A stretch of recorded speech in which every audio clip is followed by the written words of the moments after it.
அல்லேலூயா. நம்ம எழும்பி நின்று அருமையான இந்த மாதத்தினுடைய முதல் நாளில் தேவன் நம்மை கொண்டு வந்த அந்த கிருபை நினைத்து அப்படியே நம்ம கர்த்தரை ஸ்தோத்திரம் பண்ணுவோம். ஹல்லேலூயா, ஹல்லேலூயா, ஹல்லேலூயா. இயேசுவே, நாங்கள் உம்மை துதிக்கிறோம். ஆண்டவரே, மகிமையான எங்கள் தேவனே, நாங்கள் உம்மை ஸ்தோத்தரிக்கிறோம். எல்லாரும் வாய்களை திறந்து நம்முடைய தேவனை அப்படி மையப்படுத்துவோம். ஹல்லேலூயா, ஹல்லேலூயா, ஹல்லேலூயா, ஹல்லேலூயா.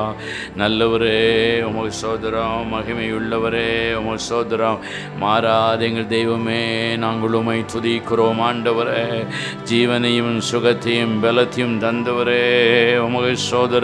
ஹல்லேலூயா, ஹல்லேலூயா, ஹல்லேலூயா, ஹல்லேலூயா.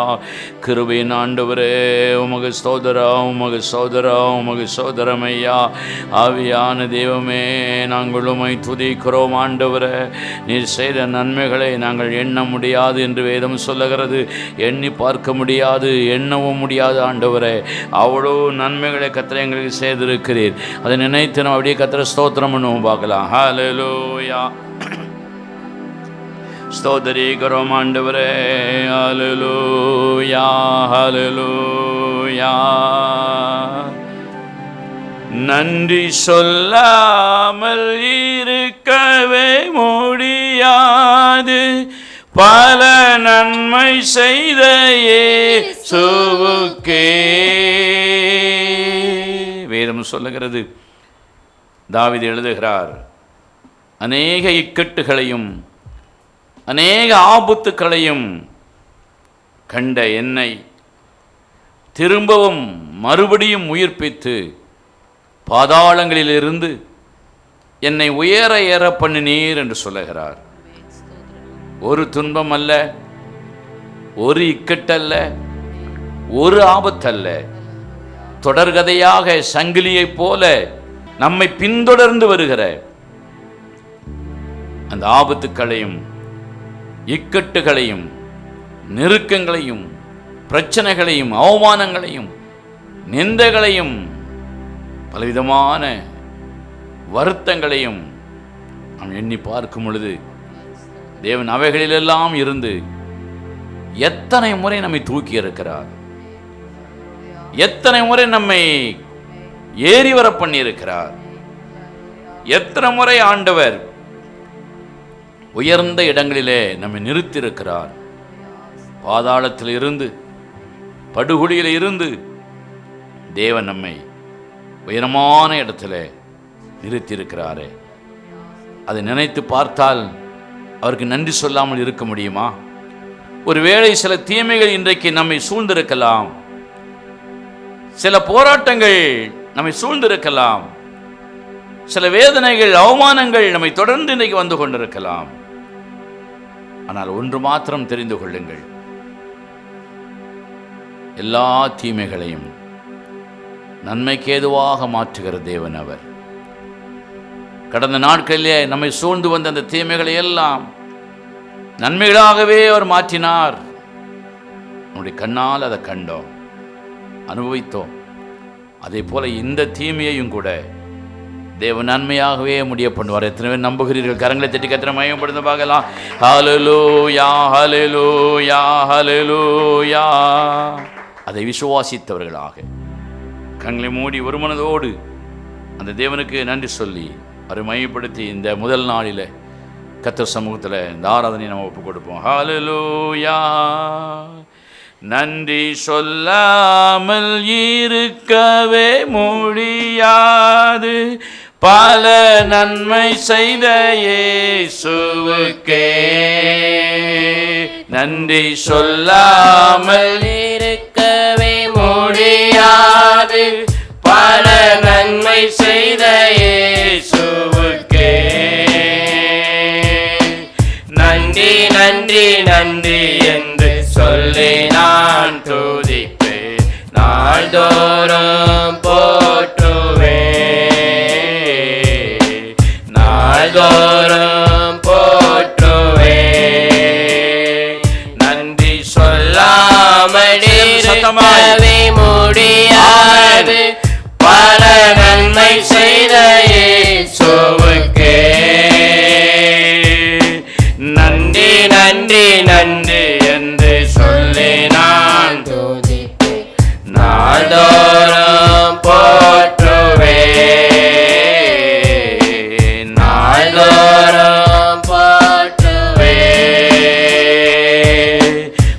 மரண பள்ளத்தாக்கில் நடக்கும் போது பாதுகாத்தீரையா.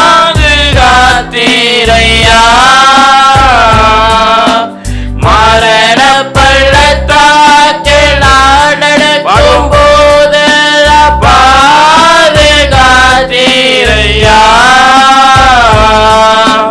மீண்டும் ஜீவனை கொடுத்து நீரன்னை வாழ வைத்தீரையா.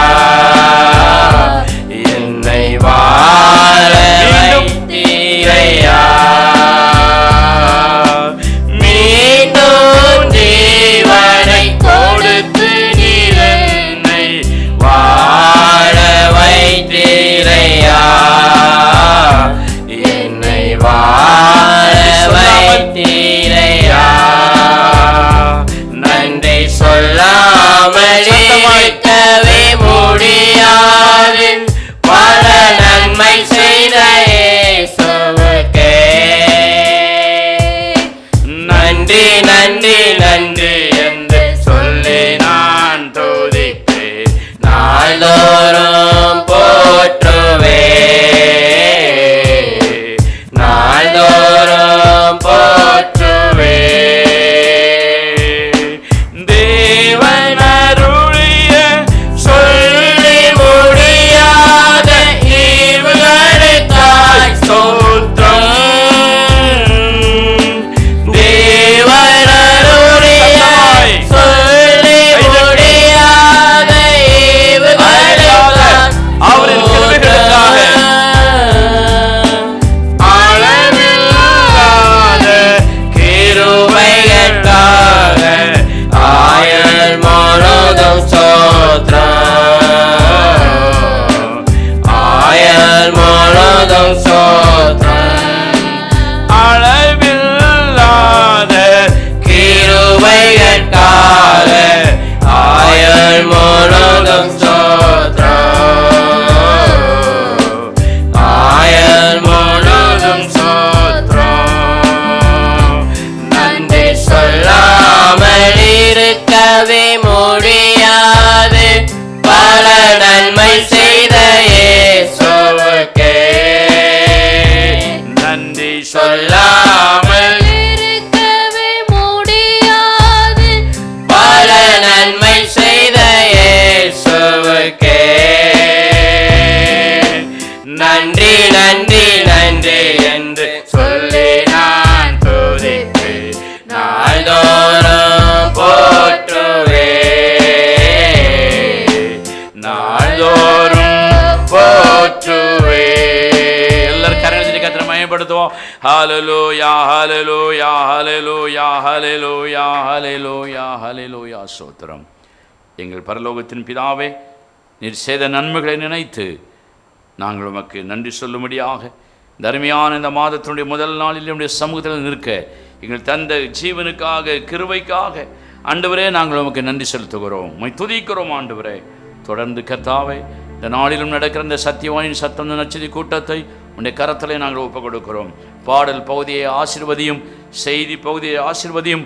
ஆண்டவரே இந்த கூட்டத்திற்கு தடைப்பட்டிருக்கிற பிள்ளைகளை ஏற்ற சமயத்தில் கொண்டு வாரும். வந்திருக்கிற ஒவ்வொரு பிள்ளைகளும் ஆண்டவரே மறுபடியும் உம்முடைய கிருபையினாலே உயர்த்தப்பட, உம்முடைய கிருபையினாலே தேற்றப்பட, உம்முடைய கிருபையினாலே பலமாய் நிற்கும்படியாக உம்முடைய கரத்தில் ஒப்பு கொடுத்து நாங்கள் செபிக்கிறோம்.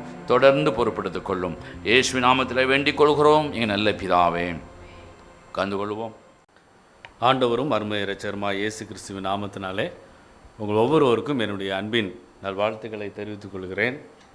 என்னை அன்போடு கூட அழைத்த அருமையான போதரையா செல்வகுமார் அவர்களுக்காகவும் இந்த ஊழியங்களுக்காகவும் ஆண்டுக்கு நன்றி செலுத்துகிறேன்.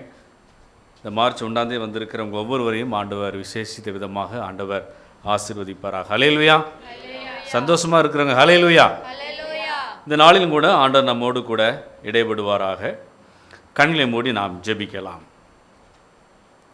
ஆண்டவரே, நாங்கள் உமக்கு நன்றி செலுத்துகிறோம் அப்பா. மிகவும் ஆசீர்வாதமான இந்த மார்ச் மாதம் 1ஆம் தேதிக்காக உமக்கு நன்றி. 2 மாதங்கள் எங்களை பாதுகாத்த தெய்வம் இந்த 3வது மாதம் 1ஆம் தேதியிலே ஆண்டவரே உம்முடைய பாதத்தில், உம்முடைய சமூகத்தில் உம்முடைய வார்த்தைகளை தியானிக்கும்படி எங்களை கொண்டு வந்ததற்காக உமக்கு நன்றி செலுத்துகிறோம் ஆண்டவரே. அடியனை மறைத்து நீர் வெளிப்படும்படியாக நான் ஜெபிக்கின்றேன் அப்பா. உம்முடைய நாம மாத்திரம் மகிமைப்படுவதாக. மீட்பர் இயேசுவின் நாமத்தில் ஜெபிக்கின்றோம் நல்ல பரமபிதாவே, ஆமென். நீதிமொழிகள் 10ஆம் அதிகாரம் 22ஆம் வசனத்தை எடுத்தவர்கள் வாசிக்கலாம். நீதிமொழிகள் 10ஆம் அதிகாரம் 22ஆம் வசனம்.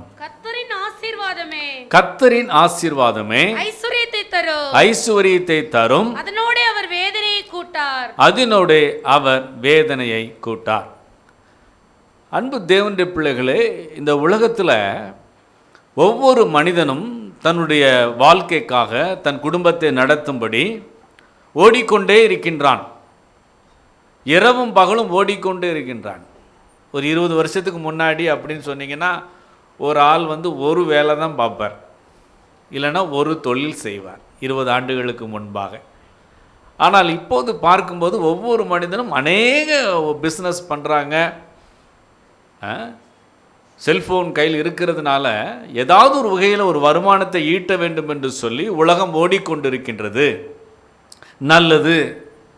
ஆனால் சாலமோன் என்கிற ராஜா நீதிமொழிகளில் சொல்லுகிறார், கர்த்தருடைய ஆசீர்வாதமும் அப்படின்னு சொல்லவில்லை, கர்த்தருடைய ஆசீர்வாதமே ஐஸ்வர்யத்தை தரும், அதனோடு அவர் வேதனையை கூட்டார்.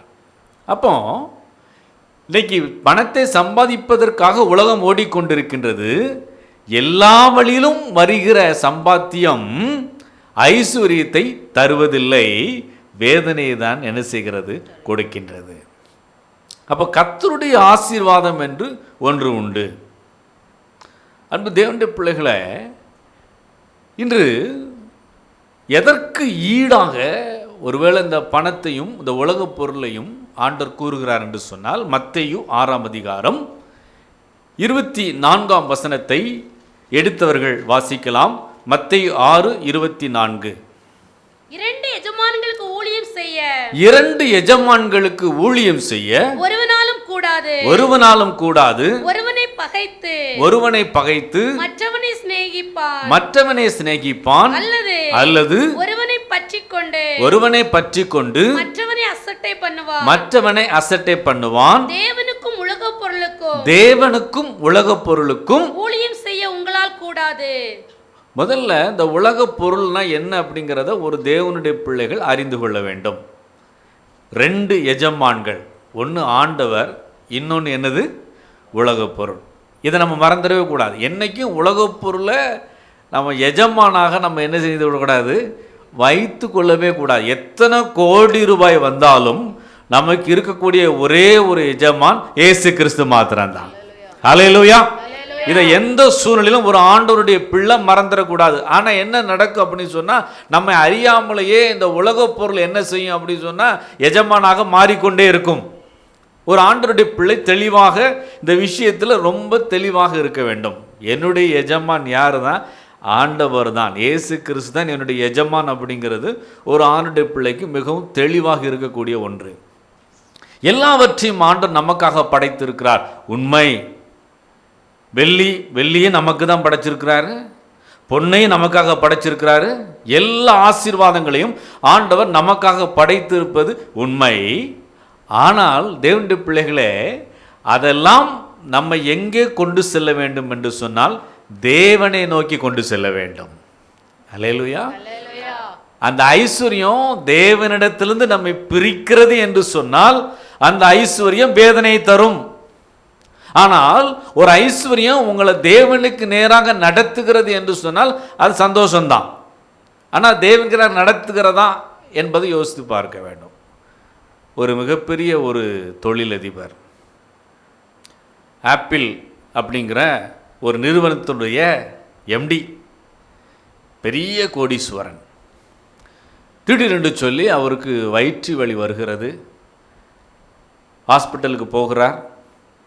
போகும்போது மருத்துவமனையில் டாக்டர் பரிசோதித்து சொல்கிறாங்க, ஐயா உங்கள் லிவரில் கொஞ்சம் பிரச்சனையாக இருக்குது. உடனே அந்த ஆப்பிள் நிறுவனர் சொன்னாராம், எத்தனை கோடி வேணும் என் லிவரை சரி செய்ய அப்படின்னு சொல்லி கேட்டாராம். அப்போ டாக்டர் சொன்னாராம், எத்தனை கோடி கொடுத்தாலும் உங்கள் லிவரை சரி செய்ய முடியாது. ஃபைனல் ஸ்டேஜ் அப்படின்னாராம். ஓவென்று அழுதாராம். அந்த வியாதி படுக்கையில் கடிதம் எழுதினாராம். மனைவியை ஒரு புறம் பார்க்கிறார், பிள்ளைகளை ஒரு புறம் பார்க்கிறார். அவர் எழுதும்போது எழுதியிருக்கிறார், உலக மக்களுக்கு ஒன்று சொல்கிறேன், ஒருவேளை உலகம் என்னை பார்த்து இவன் மிகப்பெரிய கோடீஸ்வரன், என்னை பார்த்து உலகம் சொல்கிறது இவன் ஒரு சாதனையாளன், சாதித்து விட்டார் என்று உலகம் சொல்கிறது. ஆனால் நான் சொல்லுகிறேன், நான் சாதிக்கவில்லை. உலகத்துக்காக ஓடினேனே தவிர என் மனைவி பிள்ளைகளிடத்தில் அன்பு செலுத்தவில்லை. இதோ உங்களுக்கு ஒரு எச்சரிக்கையை நான் கொடுக்கிறேன். உங்கள் சுற்றியுள்ள மக்களிடத்தில் அன்பு செலுத்துங்க, பணம் பணம் என்று சொல்லி ஓடாதீங்க அப்படின்னு சொல்லி தன்னுடைய கடைசியில் எழுதி வைத்து விட்டு மரித்து போனார். அன்பு தேவனுடைய பிள்ளைகளை, கர்த்தருடைய ஆசீர்வாதமே ஐசுவரியத்தை தரும். இன்னைக்கு உலகம் ரொம்ப வேகமாக ஓடிக்கொண்டிருக்கிறது உண்மை. ஆனால் நம்ம எதை நோக்கி பிரயாணம் பண்ணி கொண்டிருக்கோம்? 24 மணி நேரமும் நம்ம மைண்டில் என்ன ஓடிட்டு இருக்கு என்பது ரொம்ப முக்கியம். முதலாவது, ஆபிரகாம் லோத்துவை உங்கள் மத்தியில் நான் காண்பிக்க விரும்புகிறேன். ஆபிரகாமுடைய குணங்கள் எப்படி இருந்தது, லோத்துவின் குணங்கள் எப்படி இருந்தது? ஆதியாகமம் 13ஆம் அதிகாரம் 10ஆம் வசனத்தை திருப்பிக் கொள்ளுங்கள், வாசிக்கலாம். ஆதியாகமம் 13:10. அப்பொழுது லோத்து தன் கண்களை ஏறெடுத்து பார்த்து யோர்தான் நதிக்கு அருகான சமபூமி முழுவதும் நீர்வளம் பொருந்தினதாய் இருக்க கண்டான். ஆபிரகாம் சொல்லிட்டாரு, நீ வலது பக்கம் போனேன்னா நான் இடது பக்கம் போறேன்ப்பா, நான் இடது பக்கம் போனேன், நீ இடது பக்கம் போனேன்னா நான் வலது பக்கம் போறேன்னு சொல்லிட்டார். அப்போ இவன் கண்களை ஏறெடுத்து பார்க்க பச்சை பசேல்னு இருக்கு, செழிப்பா இருக்கு. அதை பார்த்த உடனே அங்க வேதம் என்ன சொல்லுது பாருங்க, அடுத்த வாசிங்க. கர்த்தர் சோதோமையும் குமாராவையும் அழிக்கும் முன்னே சோவாருக்கு போகும் வழி மட்டும் அது கர்த்தருடைய தோட்டத்தை போலவும் எகிப்து தேசத்தை போலவும் இருந்தது. போதும், அதை சூஸ் பண்றான். இந்த உலகத்துல எதெல்லாம் கவர்ச்சியாக இருக்கிறதோ, உங்க கண்களுக்கு குளிர்ச்சியா இருக்கும். தேவனுடைய பிள்ளைகளே, எச்சரிக்கை எச்சரிக்கை. லோத்துக்கு அந்த இடத்தெல்லாம் பார்க்கும்போது எப்போ அது ரொம்ப சூப்பராக இருக்கே அப்படின்னு சொல்லிட்டு கவர்ச்சிக்கு பின்னாடி போனான் பாருங்க. அன்பு தேவனுடைய பிள்ளைகளே, அவன் குடும்பமே அந்த இடத்துல ஒன்றுமில்லாமல் ஆகிவிட்டது. ஒரு ஆசீர்வாதம் வருவதற்கு முன்பாக அது தேவனிடத்தில் தான் வருகிறதா என்பதை ஒரு ஆண்டவருடைய பிள்ளை என்ன செய்யணும், சிந்தித்து பார்க்க வேண்டும். ஆமாம், சிரிச்சுக்கிட்டே எல்லா ஆசீர்வாதங்களையும் இப்போ என்ன செஞ்சிடக்கூடாது, வாங்கிடக்கூடியது கர்த்தரிடத்திலிருந்து வருகிறதா. இவன் கண்களை பார்க்குறான், பார்த்த உடனே போயிட்டான். ஆனால் ஆபிரகாம் என்ன செய்கிறான் பாருங்க தேவனுடைய பிள்ளைகள். நாம் ஆபிரகாம் இருந்து கற்றுக்கொள்ள வேண்டிய ஒரு பாடம் என்ன? 14ஆம் வசனத்தை வாசிங்க. லோத்து ஆபிரகாமை விட்டு பிரிந்த பின்பு கர்த்தர் ஆபிரகாமை நோக்கி, இவன் சூஸ் பண்ணல, வெயிட் பண்றான். ஆண்டவருக்காக அந்த இடத்துல காத்திருக்கிறான். ஆண்டவர் என்ன சொல்றாரு? ஆண்டவருடைய சத்தத்தை கேட்டு நடக்கிற ஒரு பிள்ளையுடைய ஆசீர்வாதம் அது சந்தோஷமாக இருக்கும். அல்லேலூயா. இந்த மார்ச் 1ஆம் தேதி ஆண்டவரோடு கூட பேசி கொண்டிருக்கின்றார். அன்பு, எல்லாவற்றுக்கும் தலையாட்டிடக்கூடாது. எல்லா ஆசீர்வாதம் நம்ம வர்றதெல்லாம் ஆசீர்வாதம் என்று சொல்லி நம்பி ஏமாந்து போகக்கூடாது. அது கர்த்தரிடத்திலிருந்து வருகிறதா? அது கர்த்தர் சொல்லி இருக்கிறாரா? ஒருவேளை ஆபிரகாம் நினைச்சிருந்தானா அந்த நீர்வளம் பொறிந்திருக்க இடத்த அவன் வாங்கியிருக்க முடியும். ஏன்னால் வயதில் மூத்தவன் ஆபிரகாம், அவன் சூஸ் பண்ணியிருக்கலாம். ஆனால் அவன் சூஸ் பண்ணலை, கொஞ்சம் வெயிட் பண்ணுறான், அமைதியாக இருக்கிறான். தேவனுடைய ஒரு சாட்சி சொல்லட்டுமா? இன்றைக்கி அந்த சோதம் கோமரை அழிந்து கந்தகமாக மாறி பயங்கரமாக இருக்கு அந்த இடம். ஆனால் ஆபிரகாமுக்கு கர்த்தர் கொடுத்த ஆசீர்வாதம் இன்றைக்கு வரைக்கும் நிலைத்திருக்கிறது. ஹல்லேலூயா. அந்த இஸ்ரேல் தேசத்துக்கு நீங்கள் போய் பார்க்கும்போது அவ்வளவு செழிப்பாக அழகாக என்ன செய்கிறது இருக்கிறது. அப்போ ஒவ்வொரு ஆசீர்வாதத்துக்கும் தேவனுடைய அவர் சத்தத்தை கேட்கணும். அவர் என்ன சொல்லுகிறான்ங்கிற சத்தத்தை கேட்கணும். ஒன்றே ஒன்று தான், ஒரு ஆசீர்வாதம் உங்களை தேவனிடத்திலிருந்து பிரிக்கிறதா? எச்சரிக்கை. தேவனிடத்திலிருந்து பிரிக்கின்ற எதுவும் அது ஆசீர்வாதம் கிடையாது. அது என்னது தான்? வேதனை தான். அப்போ சில பேர் பாருங்க, நான் ஏதாவது தேவைக்காக ஆண்டுடைய சமூகத்தில் காத்திருப்பாங்க. குறிப்பாக நீங்கள் பார்த்தீங்க அப்படின்னு சொன்னால், சில பேர் கடன் பிரச்சனைக்காக ஜோம் பண்ணுவாங்க, ஒரு குழந்தை வேணும்னு சொல்லி ஜோம் பண்ணுவாங்க. இவங்களோட லைஃப்பை பார்த்தீங்கன்னா அந்த ஆசீர்வாதம் வர்றதுக்கு முன்னாடி சர்ச்சிலே தான் இருப்பாங்க, ஆண்டவருடைய ஆலயத்திலேயே காத்திருப்பாங்க வரணும் வர. அந்த ஆசீர்வாதம் வந்த பிறகு என்ன நடக்குன்னு நம்ம பார்த்தீங்கன்னா, ஆண்டவரிடத்து டைரக்ஷன் என்ன செஞ்சிடும், திரும்பிடும். ஆண்டவரை ஏடிஎம் மிஷின் மாதிரி நம்ம பயன்படுத்துகிறோமா, எச்சரிக்கை. ஆனால் ஆபிரகாம் அப்படி இல்லைங்க.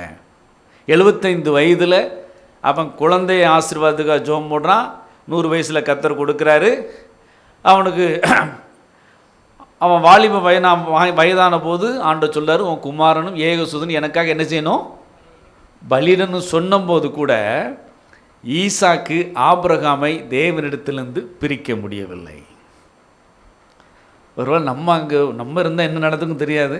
சில பேர் பார்த்தீங்கன்னா, எப்பா இந்த சாமி நம்ம பிள்ளையை கேட்குன்னு சொல்லி ஒருவேளை வேறு மதத்துக்கு போனாலும் போயிருப்பாங்க. ஆனால் ஆபிரகாம் போகலை.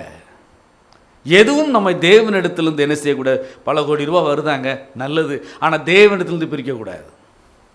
அது மேலே நம்முடைய கண்கள் அதுக்கு மேலே என்ன செய்யக்கூடாது.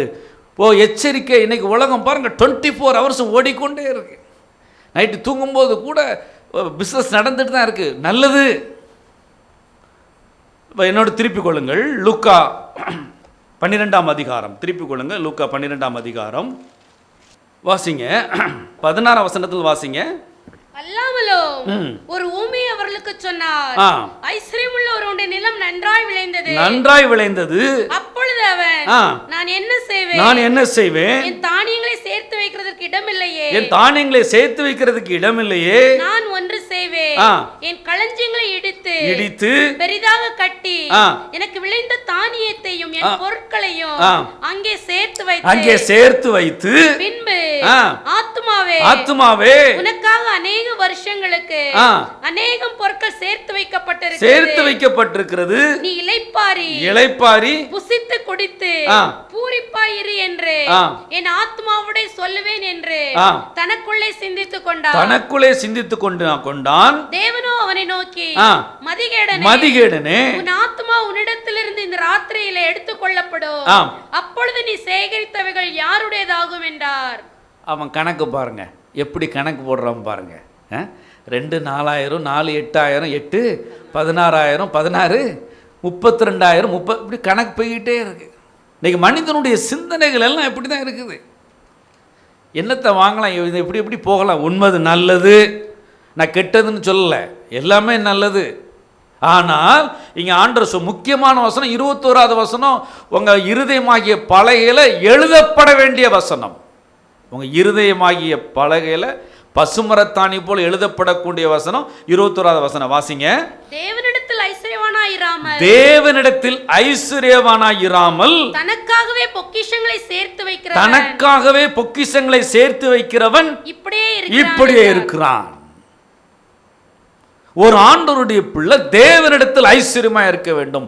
தேவனிடத்தில் ஐஸ்வர்யமாய் இருப்பது என்றால் என்ன? எத்தனை கோடி வந்தாலும் சரியா, எவ்வளவு பணம் வந்தாலும் சரியா, எனக்கு அவர் தான் முக்கியம். அதான் ஒரு ஆண்டவருடைய பிள்ளைக்கு அழகு. எத்தனை கோடி, சிலவர் பார்த்தீங்கன்னா கொஞ்சம் வசதி வாய்ப்பு வந்த உடனே பேச்சு என்ன செஞ்சிடும், மாறிடும்.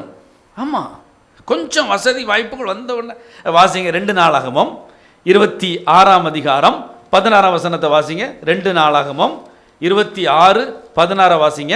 அவன் பலப்பட்ட போது, உசியா ராஜா பலப்பட்ட போது தனக்கு கேடு உண்டாகும் மட்டும் அவனுடைய மனம் மேட்டிமையாகி போதும். அங்க ஐஸ்வர்யவானுடைய நிலைமை என்ன? பெருசா கெட்டணும், அவன் தன்னை பார்க்க ஆத்மாவை நீ சந்தோஷமா இருப்பா, ரொம்ப வருஷம் எரி.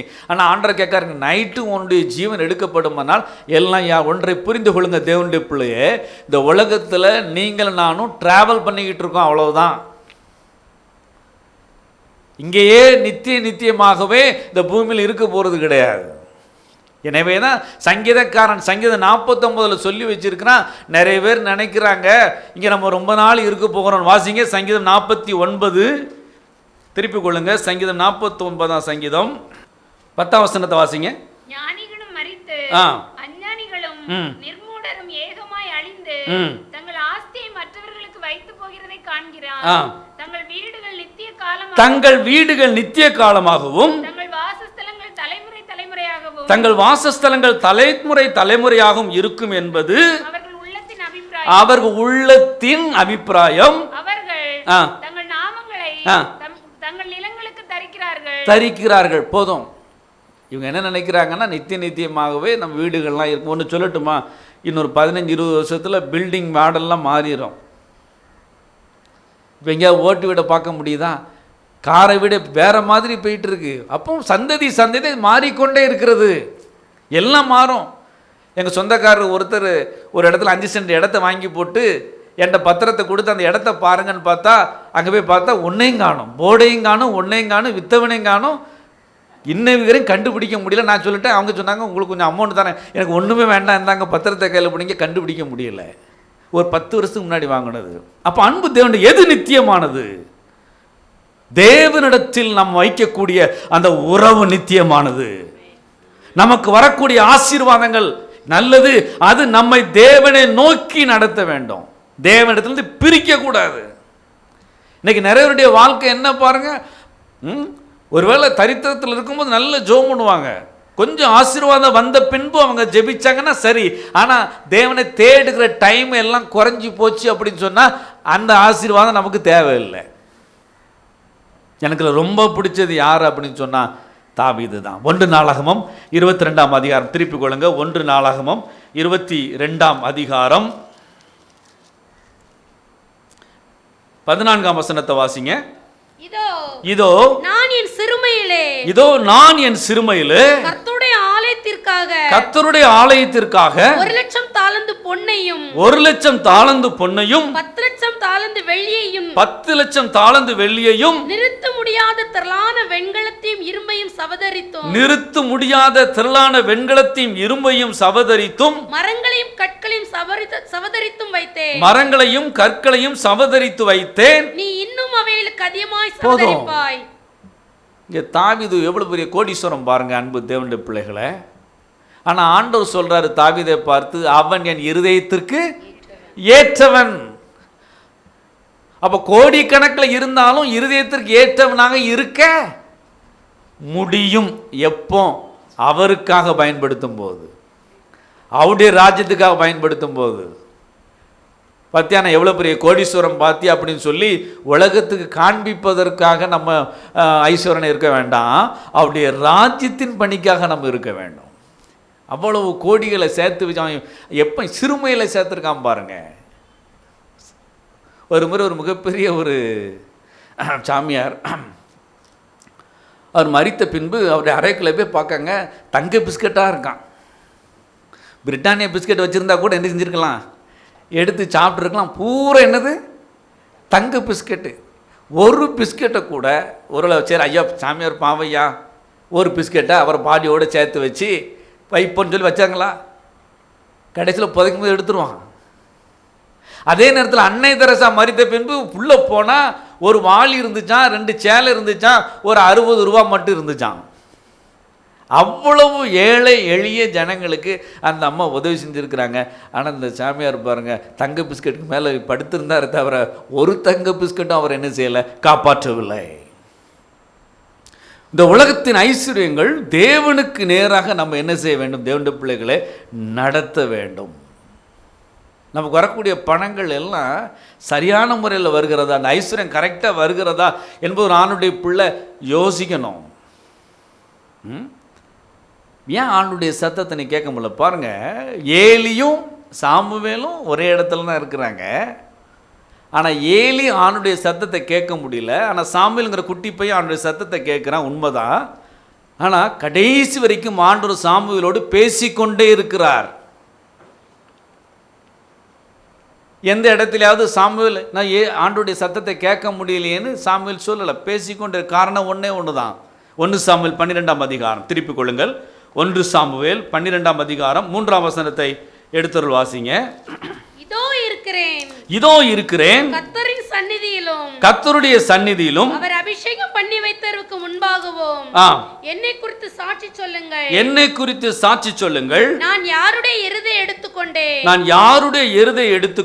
யாருடைய கழுதை எடுத்துக்கொண்டேன், யாருடைய கழுதை எடுத்துக்கொண்டேன், யாருக்கு அநியாயம் செய்தேன், யாருக்கு அநியாயம் செய்தேன், யாருக்கு எடுக்கன் செய்தேன், யார் கையில் பரிதானம் வாங்கிக் கொண்டு, யார் கையில் பரிதானம் வாங்கிக் கொண்டு கண்சாடையாய் இருந்தேன் சொல்லுங்கள். அப்படியானால் அதை உங்களுக்கு திரும்ப கொடுப்பேன் என்றான். அதற்கு அவர்கள், நீர் எங்களுக்கு அநியாயம் செய்யவில்லை, எங்களுக்கு இடுக்கன் செய்யவில்லை, ஒருவர் கையிலும் ஒன்றும் வாங்கவும் இல்லை என்றார்கள். இதாங்க சாட்சி. ஒரு ஆண்டுடைய பிள்ளையுடைய சாட்சியை பாருங்க. தேவனுடைய பிள்ளைகளை இன்னைக்கு நம்மை குறித்து சாட்சி சொல்ல முடியுமா? நம்முடைய ஐஸ்வர்யங்கள், ஒருவேளை நமக்கு வரக்கூடிய சம்பாத்தியங்களை குறித்து ஒரு மனிதன் சாட்சி சொல்ல முடியுமா? எப்பா, அவர் சுத்தமான கையுள்ள ஆளுப்பா, அவருக்கு வந்த ஐஸ்வர்யங்கள் எல்லாமே நேர்மையான முறையில் வந்த சம்பாத்தியங்கள் என்று சொல்ல முடியுமா? இதுதான் முக்கியம் தேவனுடைய பிள்ளையே. சாமுவேல் அவனுடைய சத்தத்தை கேட்கிறதற்கு ஒரு முக்கியமான ஒரு காரணம் என்னன்னு சொன்னா, சாமுவேலுக்கும் தேவனுக்கும் இருந்த உறவு. அவன் நியாயம் விசாரிக்கிறான் பாருங்க, தெளிவா நியாயம் விசாரிக்கிறான், யாருக்கும் பயப்படல. இஸ்ரவேல் ஜனங்களை, லட்சக்கணக்கான ஜனங்களை சரியான முறையில் நியாயம் விசாரிக்கிறான். யார்கிட்டையும் பரிதானம் கூட வாங்கவில்லை. இன்னைக்கு உலகம் எதை நோக்கி ஓடிக்கொண்டிருக்கிறது? பணத்தை நோக்கி ஓடிக்கொண்டிருக்கிறது. நல்லது, உண்மை, சரியான வகையில் வரணும், ஒரு தவறான வகையில் வந்துடக்கூடாது. இன்னைக்கு பார்த்தீங்கன்னா ஒரு 5 பைசா இல்லைன்னா ஒரு வேலை என்ன செய்யுதில்லை, நடக்கிறதே இல்லை. ஆனால் நம்ம எப்படி இருக்கிறோம்? ஆண்டவருடைய பிள்ளைகள் உலகத்து முன்பாக எப்படி இருக்கிறோம்? ஒரு லட்சக்கணக்கான இஸ்ரவேல் ஜனங்கள் சாட்சி கொடுக்குறாங்க, தைரியமாக சொல்கிறான் ஜனங்கள், யாப்பா யார்கிட்டையாவது நான் உன் கழுதை எடுத்துக்கொண்டேன்னா, ஏன்னா அவன் நியாயாதிபதி, நியாயம் விசாரிக்கிறான். சாமுவேல் நினைச்சா எத்தனை கழுதைனாலும் எடுத்திருக்கலாம், உரிமை உண்டு. ஆனால் எதற்கும் அவன் ஆசைப்படலை. அன்பு தேவனுடைய பிள்ளைகளே, ஆண்டரோடு இருக்கக்கூடிய அந்த உறவுல அவன் ஸ்ட்ராங்காக இருக்கிறான். மற்றதெல்லாம் தன்னால் கிடக்கும். அப்போஸ்தலர் காலத்தில் பாருங்க, பொன்னையும் பொருளையும் கொண்டு அப்போஸ்தலர் பாதப்படியில் கொண்டு போட்டார்களாம். நம்முடைய சிந்தை இன்னைக்கு எதனால் நிறைந்திருக்கிறது? லூக்கா 12 வாஸ்தம், அந்த மனுஷனுடைய சிந்தை முழுவதும் இதை இடிச்சு பெருசாக கட்டணும், அப்படி கட்டணும், இப்படி கட்டணும் தான் நினைச்சானே தவிர இது ஐஸ்வர்யத்தின் மூலம் தேவனோடு இணைய முடியுமா என்கிற எண்ணம் அவனுக்கு இல்லை. அதே நேரத்தில் பவுலை பாருங்க, பிலிப்பியர் 3ஆம் அதிகாரத்தில் பவுல் சொல்லுகிறான் பாருங்க, எனக்கு லாபமாய் எண்ணப்பட்ட எல்லாவற்றையும் நஷ்டம் என்றும் குப்பை என்றும் விட்டு விடுகிறேன். எதற்காகனா தேவனை அறிகிற அறிவின் மேன்மைக்காக. வாசிங்க பிலிப்பியர் 3:7-8 வாசிங்க. ஆயிலும் எனக்கு லாபமாய் இருந்தவைகள் எவைகளோ அவைகளை கிறிஸ்துவுக்காக நஷ்டம் என்று எண்ணினேன். அது மாத்திரமல்ல என் கர்த்தராகிய கிறிஸ்து இயேசுவை அறிகிற அறிவின் மேன்மைக்காக எல்லாவற்றையும் நஷ்டம் என்று எண்ணிக்கொண்டிருக்கிறேன். போதும். இன்னைக்கு உலகம் எதை நோக்கி ஓடிக்கொண்டிருக்கிறது? கிறிஸ்துவை வைத்து எவ்வளவு பணம் சம்பாதிக்கலாங்கிறது தான் உலகம் ஓடிக்கொண்டிருக்கிறது. நான் இங்கே பாருங்க, எனக்கு எவ்வளோ நஷ்டப்பட்டாலும் பரவாயில்லையா, அவரை அறிகிற அறிவு எனக்கு வேணும். உங்களுக்கு வரக்கூடிய ஆசீர்வாதங்கள் தேவனுடைய பிள்ளைய கர்த்தரை அறிகிற அறிவில் நடத்தணும், இன்னும் அவரை அறியணும்.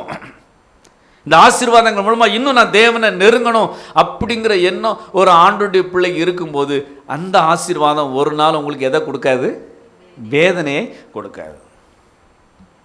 இன்னொன்று சொல்லட்டுமா? ஒரு ஆண்டவருடைய பிள்ளை எப்படி இருப்பாங்க தெரியுமா? அன்பு தேவனுடைய பிள்ளைகளே, அவங்க எதையும் ஓசிக்கு வாங்க மாட்டாங்க. எதையும் சத்தமாக சொல்லுங்க. மார்ச் 1ஆம் தேதி ஆண்டவருடைய பிள்ளைகள் நீங்கள் மனசில் வச்சுக்கிடுங்க, யார்கிட்டையும் எதையும் எப்படி வாங்கக்கூடாது? ஓசிக்கு வாங்கக்கூடாது. ஆதியாகமம் 23ஆம் அதிகாரம் 13ஆம் வசனத்தை வாசிங்க. தேசத்து ஜனங்கள் கேட்க எப்பரோனை நோக்கி கொடுக்க உமக்கு மனதானால் என் வார்த்தையை கேளும், நிலத்தின் விலையை தருகிறேன், என் கையில் அதை வாங்கிக் கொள்ளும். போதும். சாரால் மரித்திருக்கிறாங்க, சாரால் அடக்கம் பண்ணணும். அப்போ உங்கள் பக்கத்தில் உள்ள ஆட்கள் சொல்கிறாங்க, இந்த இடத்த நீங்கள் சும்மா வச்சுக்கிடுங்க, உங்கள் மனைவி இந்த இடத்துல அடக்கம் பண்ணிக்கிடுங்கன்னு சொல்கிறாங்க. அதுக்கு ஆபிரகாம் சொல்கிறான், சும்மா எனக்கு நீ கொடுக்க வேண்டாம்ப்பா, ரூபா கொடுக்குறேன், வாங்கிட்டு தரனே இல்லை நீ தர வேண்டாம். இதுதான் ஆண்டவருடைய பிள்ளைகளுக்கு அழகு. எந்த இடத்திலும் ஆபிரகாம் மனுஷனுக்கு முன்பாக கையை கட்டி நிற்கல. ஒரு ஆண்டவருடைய பிள்ளை, தேவனுடைய பிள்ளைகளே, இந்த உலக பொருளுக்காகவோ மற்ற எந்த விஷயங்களுக்காகவோ நீங்க மனுஷனுக்கு முன்பாக கையை கட்டி என்ன செய்யக்கூடாது? நிற்க கூடாது.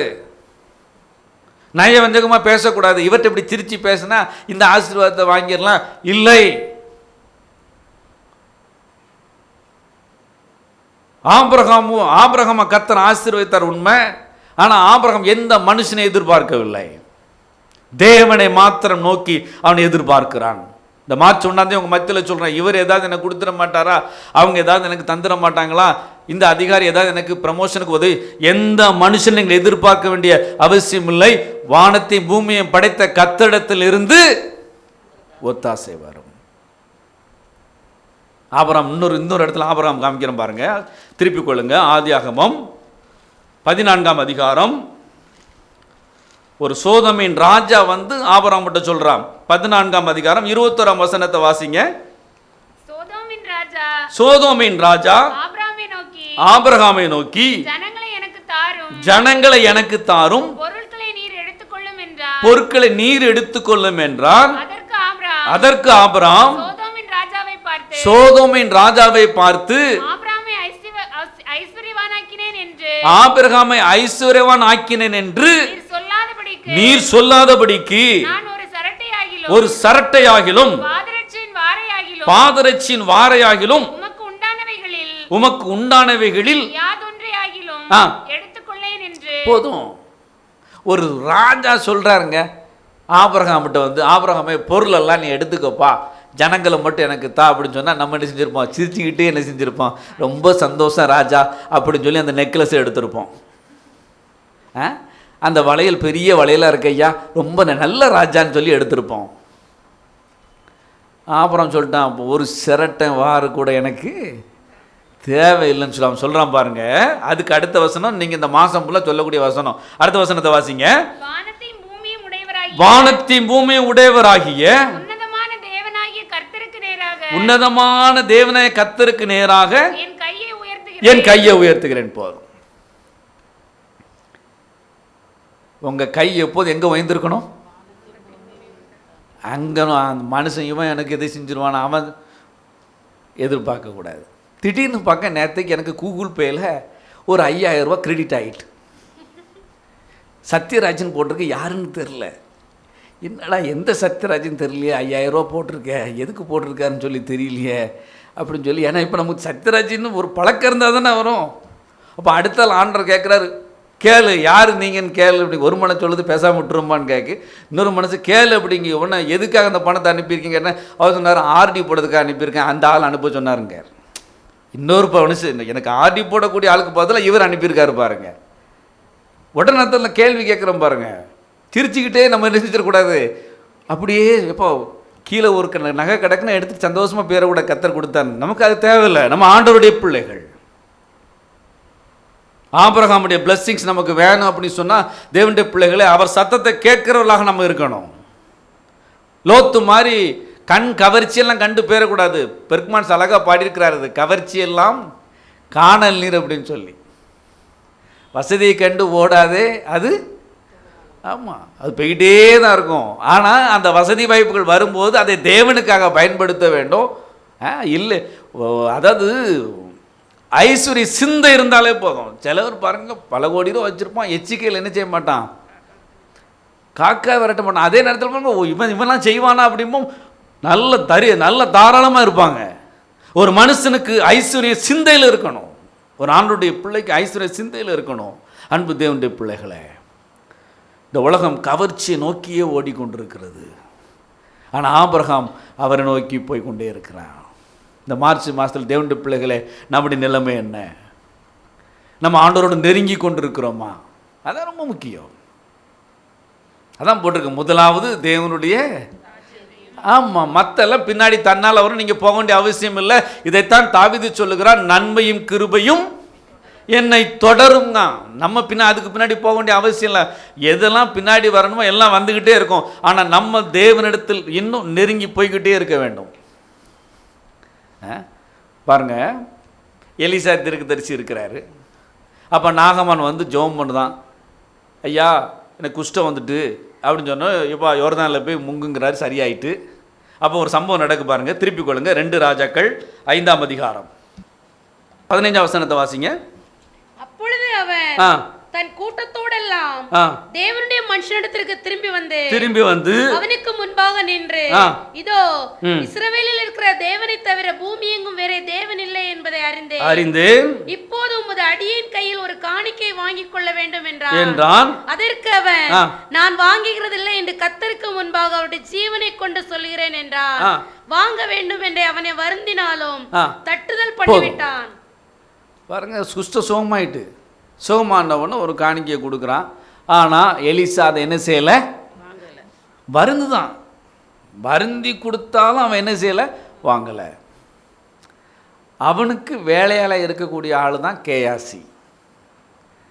அவன் மனசுக்குள்ளே நினச்சிட்டான், என்ன மனுஷன் இவன், ஆமாம் என்ன மனுஷன், பேசாமல் வாங்கியிருக்க வேண்டியதுன்னு சொல்லி இவன் பிளான் பண்ணுறான் பாருங்க. போனதுக்கப்புறம் இவன் பூ போல ஓடி 21ஆம் வசனத்தை வாசிங்க. நாகமானை பின்தொடர்ந்தான். கொஞ்சம் அப்படி நிப்பாட்டுங்க. நாகமானை பின்தொடர்ந்தான். டைரக்ஷன் திரும்புது. அந்த காலத்தில் தீர்க்கதரிசிகள் வந்து தன்னை கீழே வச்சிருக்காங்களே தீர்க்கதரிசிகள், இவங்களுக்கு அப்புறம் அவங்க தான் தீர்க்கதரிசி ஸ்தானத்துக்கு வருவாங்க. எலியாவுக்கு கீழே இருந்தவன் தான் யாரு, எலிசா. ஆனால் எலிசாவுக்கு கேயாசிக்கு ஒரு டிஃப்ரெண்ட் இருக்கு. எலிசா என்ன செஞ்சான் தெரியுமா, எலியாட்ட வேலை செய்யும்போது வாசிங்க, அதை காமிச்சு கொடுத்துட்டீங்க வாரேன் வாசிங்க. 2 ராஜாக்கள் 2ஆம் அதிகாரத்தை திருப்பிக் கொள்ளுங்க.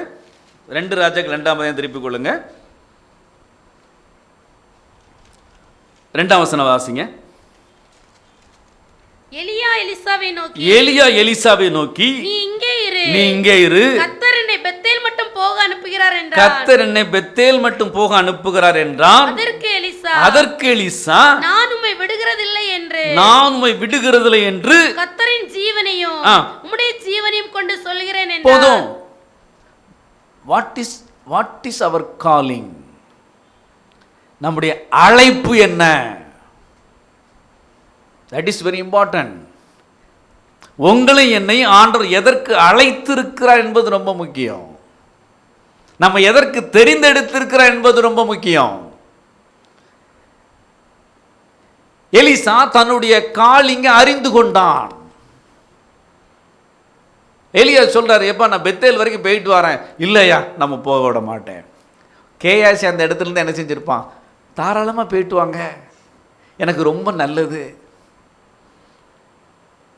டைரக்ஷன் திரும்பக்கூடாது. ஒரு ஆண்டவருடைய பிள்ளையோட டைரக்ஷன் திரும்பக்கூடாது. அதான் எபிரேயரில் வாசிக்கிறோம், மேகம் போன்ற இத்தனை திரளான சாட்சிகள் நம்மை சூழ்ந்திருக்க, பாரமான யாவற்றி நம்மை சுற்றி நெருங்கி இருக்கிற பாவங்களையும் உதறி தள்ளிவிட்டு விசுவாசத்தை துவக்கிறவரும் முடிக்கிறோமாகிய கிறிஸ்துவையே நோக்கி நம்ம கொடுக்கப்பட்டிருக்கிற ஓட்டத்திலே பொறுமையோட ஓடக்கூடாது. Direction Jesus direction. எவ்வளோ பிளெஸ்ஸிங்ஸ் வந்தாலும் அது பக்கமாக திரும்பக்கூடாது. தேவனுடைய பிள்ளை, இன்னைக்கு உலகம் வேறு மாதிரி போயிட்டுருக்கு. கேயாசி நாகமானை பின்தொடர்ந்தான், ஆனால் எலிசா எலியாவை பின்தொடர்ந்தான். காரணம் என்ன தெரியுமா, எலியாவுக்கு கொடுக்கப்பட்ட வரம் எலிசாவுக்கு எப்படி கொடுக்கப்பட்டது, 2 மடங்கு கொடுக்கப்பட்டது. நாகமானை பின்தொடர்ந்த கேயாசி கிடைச்சது என்னது தான், காலிங் ரொம்ப முக்கியம். நான் எதற்காக பிடிக்கப்பட்டிருக்கிறேன், கோடிகளை சம்பாதிச்சதுக்கப்புறம் கோடீஸ்வரனை போய் பாருங்கள், இன்றைக்கி ஹாப்பியாக இருக்கீங்களான்னு கேளுங்க. அந்த பணம் அவனுக்கு சந்தோஷத்தை குடும்பம் கேளுங்க. இல்லை, பணம் எல்லாத்துக்கும் உதவும் உண்மை. ஆனால் பணம் வந்து பிரதானம் கிடையாது, பணம் வந்து முடிவு கிடையாது. ஒரு குறிப்பிட்ட ஸ்டேஜுக்கு அப்புறம் அது வந்து வெறுக்க வைக்கும். ஆனால் நித்தியமாக நம்ம கூட வரக்கூடிய ஒரே ஒருவர் நம்ம ஆண்டவராகிய கிறிஸ்து மாத்திரம்தான். இதைத்தான் யோபு சொல்லுகிறார். நீங்கள் வாசிங்க, யோபு 21ஆம் அதிகாரம் 31-24 வாசிங்க. யோபு 31-24. நான் பொன்னின் மேல் என் நம்பிக்கையை வைத்து தங்கத்தை பார்த்து நீ என் ஆதரவு என்று நான் சொன்னதும், நீ என் ஆதரவு என்று நான் சொன்னதும், என் ஆஸ்தி பெரியதென்றும், என் ஆஸ்தி பெரியதென்றும், என் கைக்கு மிகுதியும் கிடைத்ததென்றும், என் கைக்கு மிகுதியும் கிடைத்ததென்றும் நான் மகிழ்ந்ததும், சூரியன் பிரகாசிக்கும் போதோ அல்லது சந்திரன் மகிமையாய் செல்லும் பொழுதோ நான் அதை நோக்கி என் மனம் ரகசியமாய் மயக்கப்பட்டு என் வாய் என் கையை முத்தி செய்ததுண்டானால் இதுவும் நியாயாதிபதிகளால் விசாரிக்கப்படத்தக்க அக்கிரமமாயிருக்கும். அக்கிரமம் அப்படிங்கிறாரு. எதை சொல்றாரு தெரியுமா? தங்கத்தை பார்த்து நீ என் பொண்ணை பார்த்து என் நம்பிக்கை, தங்கத்தை பார்த்து என் ஆதரவு. ஆமா, இன்னைக்கு ஒரு மனுஷன் பாருங்க, கோடீஸ்வரனா பெருங்கும்போது அவனுடைய நடை என்ன, உடை என்ன, பார்வை என்ன, எல்லாம் மாறுது. ஆனால் அன்பு தேவனுடைய பிள்ளைகளே, என்ன போட்டிருக்கு பாருங்க, உன்னதத்தில் இருக்கிற தேவனை. ஆமாம், இதுதான் என் ஆதரவுயா, எனக்கு இருக்க சொத்து தான் எனக்கு ஆதரவுனா என்ன அர்த்தம்னா, ஆண்டவரை பார்த்து ஐயா நீர் எனக்கு முக்கியமில்லை என்ற அர்த்தம். ஆனால் எவ்வளவு ஆசீர்வாதங்கள் வந்தாலும், கோடிக்கணக்கில் பணமே வந்தாலும், இதெல்லாம் எனக்கு ஒன்றும் இல்லை, எனக்கு என் ஆண்டவர் தான் முக்கியம்னு சொல்லி யார் சொல்கிறோமோ, தேவனுடைய பிள்ளைகளை, உங்களுடைய வாழ்க்கையில் ஆண்டவருடைய சமாதானமும் சந்தோஷமும் கடைசி வரைக்கும் எப்படி இருக்கும்? நிலைத்து நிற்கும். இந்த மார்ச் 1 நம்மோடு கூட பேசி கொண்டிருக்கிறார். அவரோடு செலவிடுகிற நேரம் கூடிக்கொண்டே இருக்க வேண்டும். ஆமாம், இன்றைக்கி பார்த்தீங்கன்னா கொஞ்சம் வசதி வாய்ப்புகள் வந்த உடனே டைம் இல்லை அப்படிங்கிறோம். ஜெபிப்பதற்கு என்ன இல்லை, நேரம் இல்லை, ஆண்டோடு பேச நேரம் இல்லை அப்படிங்கிறோம். ஒன்று சொல்லட்டுமா, இங்கே தாவீதை விட பெரிய ஆட்கள் யாரும் இருக்கிறீங்களா? தாவீது இஸ்ரவேல் ஜனங்களை வழி நடத்தினான். எத்தனை லட்சம் தெரியுமா? மோசே காலத்திலே கிட்டத்தட்ட 30-40 லட்சம் இருந்தது. தாவீது காலத்தில் எண்ண முடியாத அளவுக்கு. ஆனால் அவன் சொல்கிறான் பாருங்கள், சங்கீதம் 27, இதை ஒரு நாள் மறந்துடாதீங்க. பல கோடி ரூபாய் சம்பாதிச்சாலும் பேசுகிறார், கோடி கணக்கில் சம்பாதிச்சாலும் பேசுகிறார். வாசிங்க 4ஆம் வசனத்தை வாசிங்க. ஒன்றை நான் கேட்டேன், அதையே நாடுவேன். நான் கர்த்தருடைய மகிமையை பார்க்கும்படியாகவும் ஆலயத்தில் ஆராய்ச்சி செய்யும்படியாகவும் நான் என் ஜீவனுள்ள நாளெல்லாம் கர்த்தருடைய ஆலயத்தில் தங்கியிருப்பதையே நாடுவேன். சிறுமையில் கோடிக்கணக்கில் தங்கத்தையும் வெள்ளியையும் பொன்னையும் சம்பாதித்த தாவீது சொல்கிறான், தேவனுடைய பிள்ளைகளே, இதெல்லாம் எனக்கு முக்கியம் இல்லையா, எனக்கு எது முக்கியம்? என் தேவனுடைய ஆலயத்தில் தங்கியிருப்பது தான் முக்கியம். சரியாக கண்டுபிடித்து கொண்டான் தேவனுடைய பிள்ளைய, எது முக்கியம் அப்படின்னு சொல்லி. இன்னைக்கு உலகம் வேகமாய் ஓடிக்கொண்டிருக்கிற உண்மை. ஆனால் சிறு கூட்டமே, உங்களை பார்த்து ஒன்று சொல்கிறேன், அதெல்லாம் உங்களுக்கு வரக்கூடிய ஆசீர்வாதங்கள் எல்லாம் தேவனை நோக்கி நடத்த வேண்டும். இன்னும் அவரை கிட்டி சேரணும், இன்னும் அவருடைய அன்பில் உணரக்கூடிய அளவில் நம்ம நடத்தணும். அப்படி இல்லாத பட்சத்தில் தேவனுடைய பிள்ளைகளை ரொம்ப நம்ம எச்சரிக்கையாக என்ன செய்ய வேண்டும்? இருக்க வேண்டும். ஆபிரகாம் எதையும் ஓசிக்கு என்ன செய்யலை? வாங்கலை. ஆனால் ஆபிரகாமுடைய பேரன் யாக்கோபு ஒரு சின்ன சேட்டை பண்ணிட்டார். என்ன சேட்டை பண்ணிட்டார்னா, சிவப்பான கூளை கொடுத்து அண்ணன் என்ன செஞ்சிட்டாரு? ஆமாம், ரொம்ப எச்சரிக்கை. ஒரு ஆண்டவருடைய பிள்ளை அடுத்த ஆள் என்ன செய்யக்கூடாது? ஏமாற்றக்கூடாது. ஆமாம், அவனே கஷ்டத்தில் இருப்பான். அந்த கஷ்டத்தை பயன்படுத்தி பெரிய பெரிய சொத்தை கொஞ்சம் விலைக்கு என்ன செய்யக்கூடாது?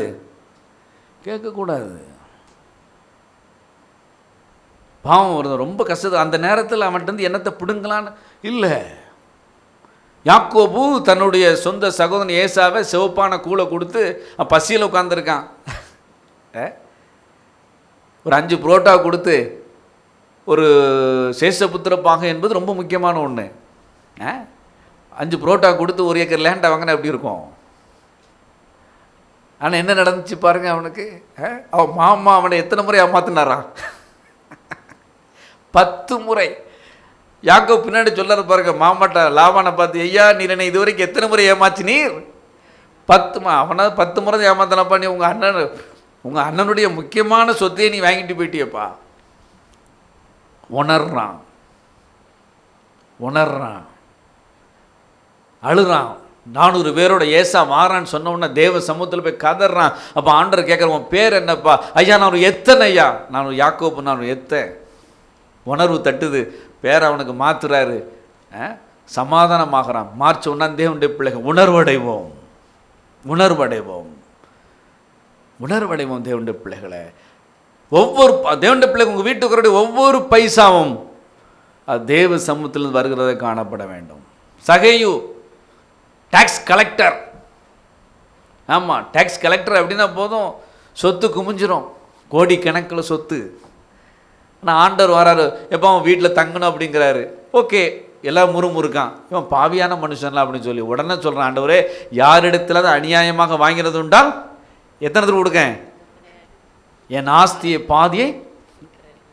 உடனே ஆண்டவர் சொல், இன்றைக்கு இந்த வீட்டிற்கு ரட்சிப்பு வந்தது. தேவனுடைய பிள்ளை நம்ம வீட்டில் நம்ம கவனமாக இருக்க வேண்டும். வரக்கூடிய ஐஸ்வர்யங்கள் சரியான வகையில் வந்ததுன்னா, நீங்கள் சரியான விதத்தில் நீங்கள் கோடிக்கணக்கில் சம்பாதிச்சிங்கன்னா சந்தோஷம். இன்றைக்கி கிரிக்கெட் பிளேயர்ஸ்லாம் இருக்கிறாங்க, இன்கம் டேக்ஸ்லாம் ஒழுங்காக கட்டுறாங்களாம். அவ்வளோ கோடி ரூபாய் டேக்ஸ் கட்டணும், ஒழுங்காக கட்டுறாங்க. இன்றைக்கி புற மதஸ்தர்கள் சாட்சியாக இருக்கிறாங்க. அப்போ ஆண்டுடைய பிள்ளைகள் இன்கம் டேக்ஸ் கட்டுறதுலையும் சாட்சியாக இருக்க வேண்டும், எல்லா விதத்திலும் சாட்சியாக இருக்க வேண்டும். அதான் போட்டு கர்த்தருடைய ஆசீர்வாதமே அதனோடு அவர் வேதனையை கூட்டார். இந்த மார்ச் மாதத்தில் உங்களுக்கு வரக்கூடிய வருமானங்களை ஆண்டுடைய சமூகத்தில் நீங்கள் கொண்டு வாங்க. எப்படிலாம் வருது அதை ப்ளஸ் பண்ணுங்க. அது பெருகும்போது இன்னும் ஆண்டவரை நெருங்குங்க. ஆபிரகாமை போல இருங்க, யார்கிட்டையும் எதையும் ஓசிக்க வாங்காதீங்க. யாக்கோபு போல யாரையும் என்ன செஞ்சிடக்கூடாது, ஏமாற்றக்கூடாது. கண்களை மூடி நம்ம ஜெபிக்கலாமா? கண்களை மூடி. அல்லேலூயா, அல்லேலூயா. கர்த்தருடைய பரிசுத்த நாமத்திற்கு மகிமை உண்டாவதாக. ஆண்டவராகிய இயேசு நாமத்திலே உங்களை அவரையும் வாழ்த்துக்கிறேன் மறுபடியும். அல்லேலூயா. அருமையான ஒரு செய்தி, சுருக்கமாக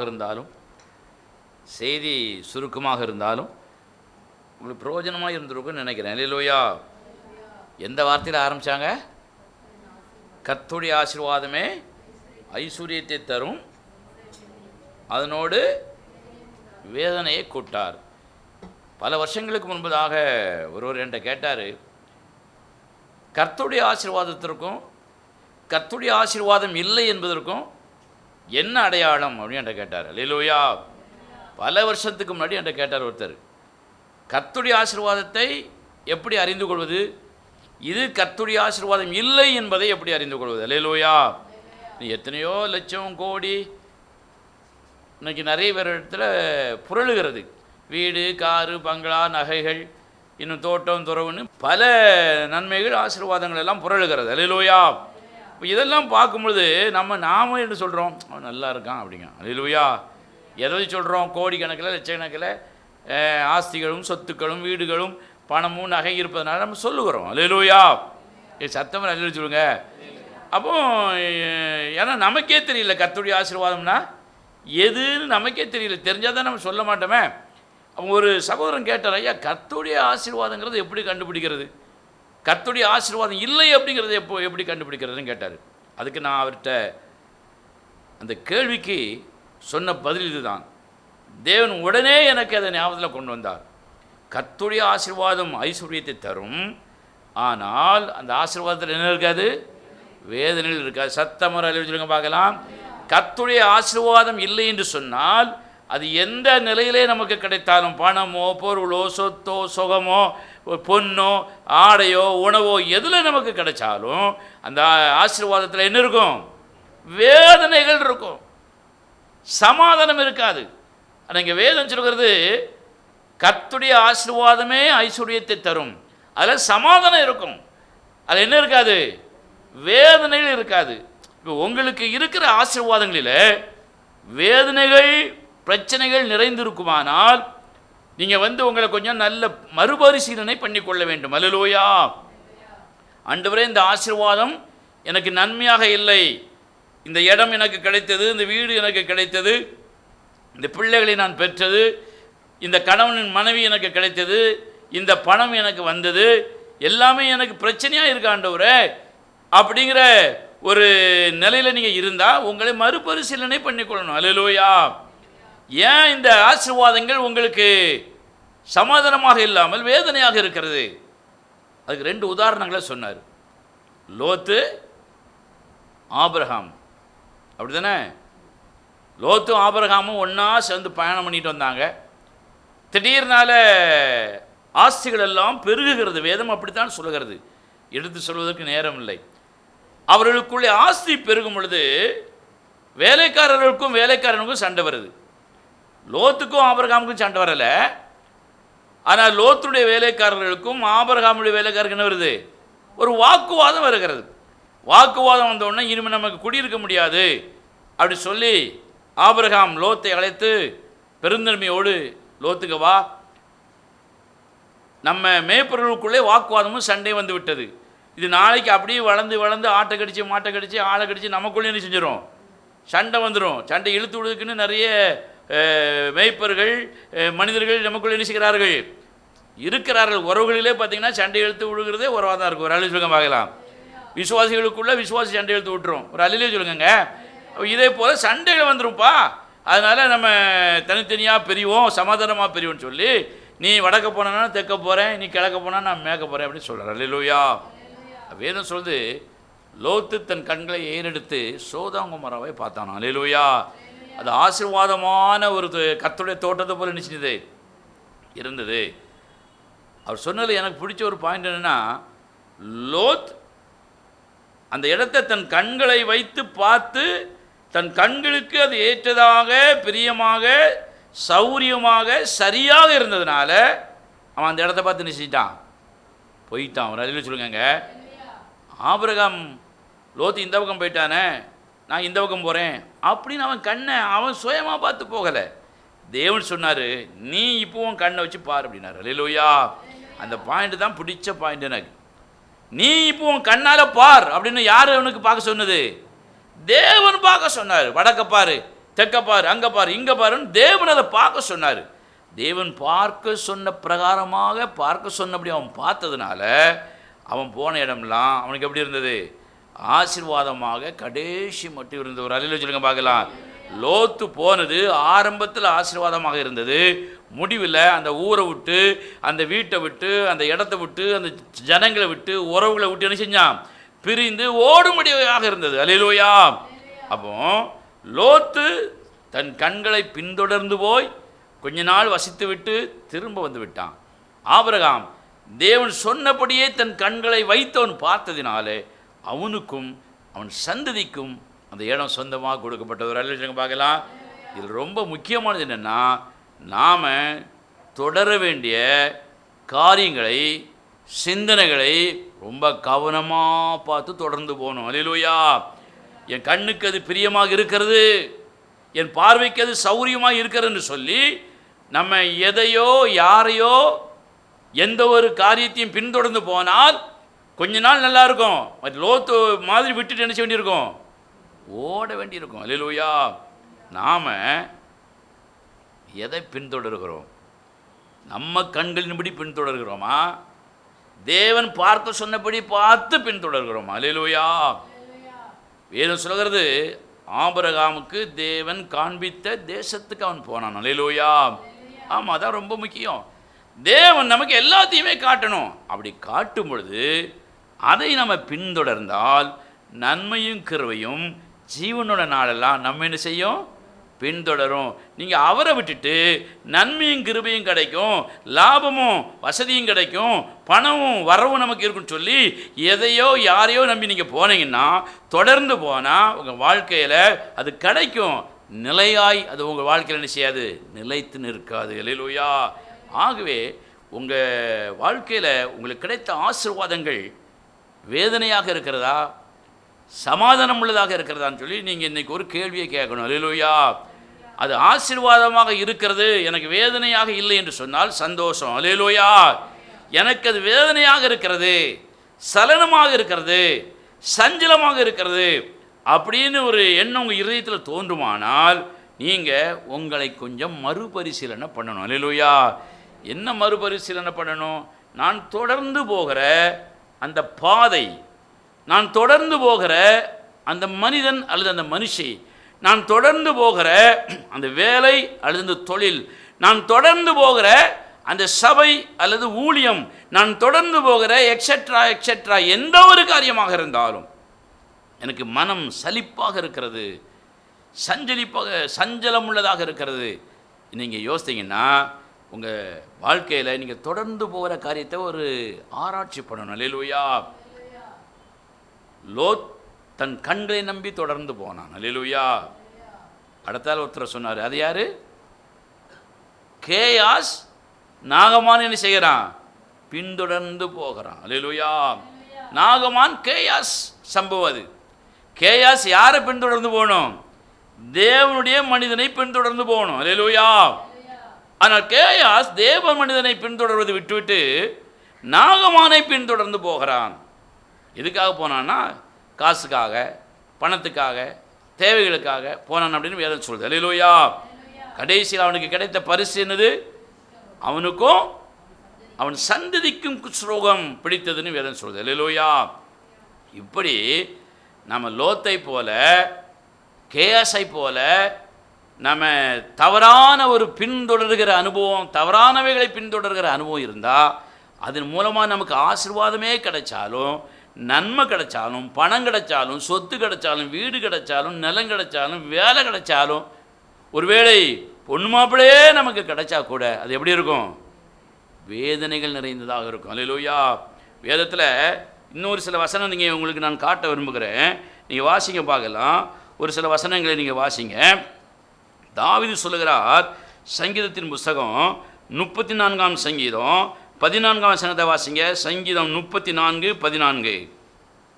தீமையை விட்டு விலகி நன்மையை செய், சமாதானத்தை தேடி அதை தொடர்ந்து கொள். தாவீது எழுதுகிறார், நீ தீமையை விட்டு விலகி நன்மை செய்து சமாதானத்தை தேடி அதை செய்து கொள், தொடர்ந்து கொள். ஏற்கனவே நான் உங்களுக்கு பிரசவம் பண்ணியிருக்கிறேன்.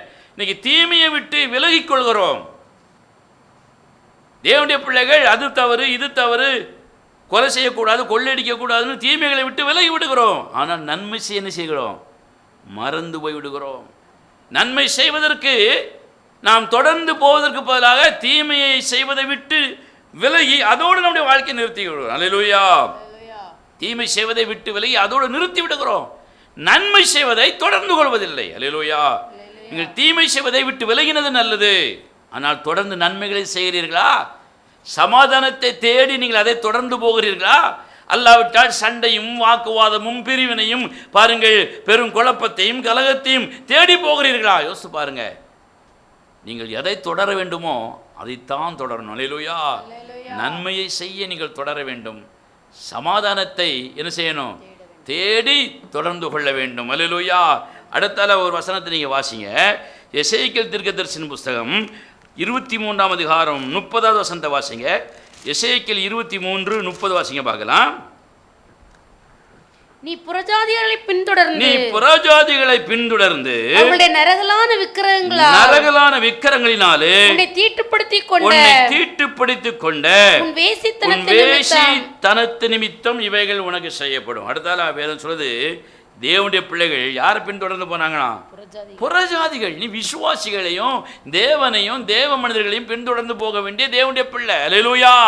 நீ யாரை பின்தொடர்ந்து போகிறாய்? விக்கிரகங்களை வணங்குகிற புறஜாதி மக்களையும் வேசித்தனம் செய்து முறையிட்டு போய் நடக்கிற அந்த மார்க்கத்தாரையும் என்ன செய்து கொண்டிருக்கிறாய்? பின்தொடர்ந்து போகிறாய். அப்படி பின்தொடர்ந்து போகிற நிமித்தம் உனக்கு நிறைய காரியங்கள் சாபமாக செய்யப்படும், தண்டனையாக செய்யப்படும் என்று வேதம் எச்சரிக்கிறது. அல்லேலூயா. அப்ப நம்ம யாரை தொடர்ந்து போகக்கூடாது? புறஜாதிகளை தொடர்ந்து போய்விடக்கூடாது. விசுவாசிகளே புறஜாதிகளை விட மோசமாக நடந்து கொண்டிருக்கிறார்கள். அல்லேலூயா. ஒரு பாஸ்டர் தவறு செய்கிறார், ஒரு விசுவாசிகள் தவறு செய்கிறார்கள் சொல்லி அவர்களை பின்தொடர்ந்து போயிடக்கூடாது. அல்லேலூயா. அப்படி பின்தொடர்ந்து போனால் வேதம் சொல்கிறது உனக்கு வேதனைகள் நிறைந்த வாழ்க்கை தான் கிடைக்கும் என்று வாசிக்கிறோம். அல்லேலூயா. அடுத்தால ஒரு வசனத்தை வாசிங்க பார்க்கலாம். திருப்பிக் கொள்வோம். நீதிமொழிகளின் புஸ்தகம் 23ஆம் அதிகாரம் 35ஆம் வசனத்தை வாசிங்க. நீதிமொழிகள் 23:35. என்னை அடித்தார்கள், எனக்கு நோகவில்லை, என்னை அறைந்தார்கள், எனக்கு சுரணை இல்லை, நான் அதை பின்னும் நான் அதை பின்னும் தொடர்ந்து தேட எப்பொழுது விழிப்பேன் என்பார். மதுபானத்தை குடிக்கிற ஒரு மனிதனை குறித்து, மதுபானத்தை பின்பற்றுகிற தொடர்ந்து ஓடுகிற ஒரு மனிதனை குறித்து வேதம் சொல்கிறது. அவனுக்கு என்ன இருக்காது? சொரணையே இருக்காது. அல்லேலூயா. சூடு சொரணையே இருக்காது. எவ்வளோ அடிபட்டாலும் மிதிப்பட்டாலும் மானம் ஈனம் சூடு சொரணை அவனுக்கு என்ன செய்யாது? இருக்கவே செய்யாது. மறுபடியும் அந்த மதுபானத்தையே தேடி போவான். அல்லேலூயா. நீங்க நினைக்கலாம் நாங்கள்லாம் மதுபானத்தை தேடி போலன்னு. அல்லேலூயா. மதுபானம் என்பது மயக்கம் தருகிற ஒரு பானம். இதை போல நீங்கள் தேவனை விட எந்த விஷயத்திலும் மயங்கி அந்த மயக்கத்தை நீங்கள் விரும்பி நீங்கள் தேவனை விட வேறு எதற்காக முக்கியத்துவம் கொடுத்து போனால் வேதம் சொல்கிறது, நீ சொரணை இல்லாதவன், நீ சொரணை இல்லாதவள். அல்லேலூயா. எவ்வளவு அடிபட்டாலும் நீங்க என்ன செய்ய மாட்டீங்க? திருந்த மாட்டீங்க. அங்க போகாத, இங்க போகாத, அதை செய்யாத, இதை செய்யாத, அவங்க கூட பேசாத, இவங்க கூட பேசாத, இந்த கூட்டத்தோட போய் உட்காராத, இந்த கூட்டத்தோட உன்னுடைய ஐக்கியத்தை வைத்துக் கொள்ளான்னு சொன்னாலும் திரும்ப திரும்ப தேவன் வேண்டாம் என்று சொன்ன காரியத்தை தொடர்ந்து போகிறோம் என்று சொன்னால் அதன் மேலே நமக்கு ஒரு மயக்கம் இருக்கிறது. மதுபானத்தை விட மோசமான மயக்கம் அது. அல்லேலூயா. இது நண்பர்கள் கூட்டமாக கூட இருக்கலாம், உலக உறவினர்கள் கூட்டமாக இருக்கலாம், ஏதோ ஒரு ஜனங்களின் ஐக்கியமாக கூட இருக்கலாம். மதுபானம் மட்டுமல்ல, நீ எவைகளிலே மயங்கி திரிந்தாலும் மயக்கமடைந்து திரிந்தாலும் வேதம் சொல்லுகிறது, அவைகளை நீ பின்தொடர்ந்தால் உன் வாழ்க்கையில் ஆசீர்வாதங்கள் வேதனைகள் நிறைந்ததாக இருக்கும். அல்லேலூயா. அப்போ நாம் நம்முடைய கண்களின் பார்வையின்படி என்ன செய்யக்கூடாது? பின்தொடர கூடாது. பணத்தை எதிர்பார்த்து லாபத்தை எதிர்பார்த்து கேயாஸ் போனது போல நம்ம ஒரு மனிதனையோ எதையும் என்ன செய்யக்கூடாது? பின்தொடரக்கூடாது. தேவஜனங்கள் புறஜாதிகளை பின்பற்றி புறஜாதிகளைப் போல தங்கள் வாழ்க்கையை அமைத்து கொண்டு முறை கெட்டவளாக வேசித்தனங்கள் செய்கிறவர்களாக ஒரு வேசியை போல தேவனுடைய விசுவாசிகள் ஊழியக்காரர்கள் அதை பின்தொடர்ந்து போவது, அதன் மூலமாக வருகிற நன்மைகள் சுகங்கள் ஆசீர்வாதங்கள் எல்லாம் நமக்கு வேதனையை கொண்டு வரும். அல்லேலூயா. அடுத்ததாக நம்முடைய இருதயம் மயங்கி, நம்முடைய அறிவு மயங்கி மழுங்கி போய் தவறான காரியங்களிலே நம்முடைய வாழ்க்கையை தொடர்ந்து ஓட விட்டுறக்கூடாது. அல்லேலூயா. ஊர் சுற்றுறது, உணவு திங்கிறது, தூங்கி கொண்டிருப்பது, பேசிக்கொண்டு நேரத்தை வீணாக செலவழிப்பது, இப்படியெல்லாம் நிறைய காரியங்கள் இருக்குது. இவைகளிலே மயங்கி தேவனை விட்டு விலகி போய்விடக்கூடாது. அல்லேலூயா. எதில் நம்ம தொடர்ந்து போகணும்? தாவீது சொல்லுகிறார், தீமையை எல்லாம் விட்டு விலகி சமாதானத்தையும் நன்மையை செய்யும்படியான அந்த காரியங்களை என்ன செய்? தொடர்ந்து போ. அல்லேலூயா. நீங்கள் கேட்கலாம், அப்படி தொடர்ந்து போய் நான் என்னத்தை கண்டேன் அப்படின்னு ஒரு கேள்வி உங்களுக்கு வரும். அல்லேலூயா. அதனால தான் திரும்ப என்ன வாங்குறது? அடி வாங்குறது. அல்லேலூயா. அதனால தான் திரும்ப பலவிதமான நெருக்கங்கள் நம்ம மேலே வந்து விழுகிறது. அல்லேலூயா. வேதத்தில் வாசிக்கிறோம், கானானிய ஸ்திரீ. அல்லேலூயா. அந்த ஸ்திரீயை ஆண்டவர் வழியிலே சந்திக்கிறார். ஆண்டவரே எனக்கு இறங்கும் என்று அவள் கூப்பிடுகிறாள். வேதம் சொல்கிறது, அவர் செவியே சாய்க்கல, என்னன்னு கேட்கல, பதில் என்னன்னு கேட்கல, ஆனால் போட்ட சத்தம் அவருக்கு என்ன செஞ்சுருக்கோம்? கேட்டிருக்கோம். அல்லேலூயா.